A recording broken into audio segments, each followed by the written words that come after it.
नमस्कार, one India Hindi में आपका स्वागत है। कोरोना संकट के बाद से ही भारत के पड़ोसी देश अब भारत को आंख दिखाने लगे हैं।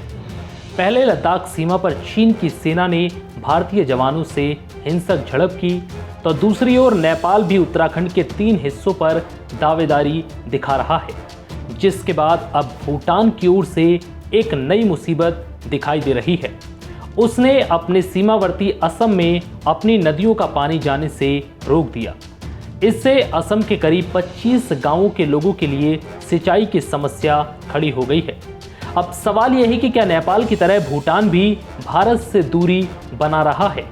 बता दें कि 1953 के बाद से ही असम के बक्सा जिले के किसान धान के अपने खेतों की सिंचाई के लिए भूटान की नदियों पर निर्भर हैं। लेकिन अब अचानक पानी रोके जाने को लेकर कई तरह के सवाल जहन में आने लगे हैं। तो क्या नेपाल की तरह भूटान भी चीन की किसी साजिश का हिस्सा बन चुका है, या इसके पीछे कुछ और वजह है। नेपाल से भारत के रिश्तों में लगातार उतार चढ़ाव आते रहे हैं। फिलहाल विवाद गहराने से पहले भी नेपाल कई बार कह चुका है कि भारत में बने बांधों के कारण उसके देश में बरसात में निचले हिस्सों में बाढ़ आ जाती है। तो दूसरी ओर नेपाल लगातार चीन की तरफ जाता भी दिखाई दे रहा है, जैसे चीन के one belt one road project का नेपाल का हिस्सा बनना, जबकि भारत ने इसका बहिष्कार किया। वहीं चीन और भूटान के बीच खास राजनयिक संबंध नहीं है। इसके उलट भारत और भूटान में गहरे संबंध हैं। दोनों के बीच साल 1949 में फ्रेंडशिप ट्रीटी हुई। इससे भूटान को विदेशों से अपने संबंधों के मामले में भारत को भी शामिल करना पड़ता था। हालांकि बाद में साल 2007 में इसमें संशोधन हुआ। इसके तहत ये सुधार हुआ कि भूटान भारत को सारे नहीं, लेकिन उन्हीं मामलों में बताएगा जिसमें भारत सीधे तौर पर जुड़ा हो।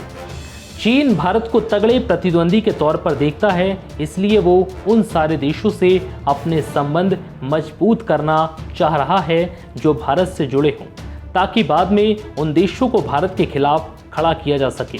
हालांकि फिलहाल भारत की ओर से आती नदियों का पानी रोकने में भूटान की कोई बुरी मंशा दिखाई नहीं दे रही। माना जा रहा है कि अपने देश को कोरोना वायरस से बचाने के लिए भूटान ने बाहरी लोगों की एंट्री पर रोक लगा दी है और इसी के तहत नदियों का पानी भी रोक दिया गया है। हालांकि भूटान ने सभी बातों का खंडन किया है, जिसमें ये कहा जा रहा है कि उसने जानबूझकर पानी रोका है। भूटान ने अब सफाई दी है और उसने कहा है कि उसने जानबूझकर पानी नहीं रोका, बल्कि बांध की सफाई के चलते ऐसा करना पड़ा, जिससे आगे पानी साफ जा सके। फिलहाल इस वीडियो में इतना ही। नमस्कार।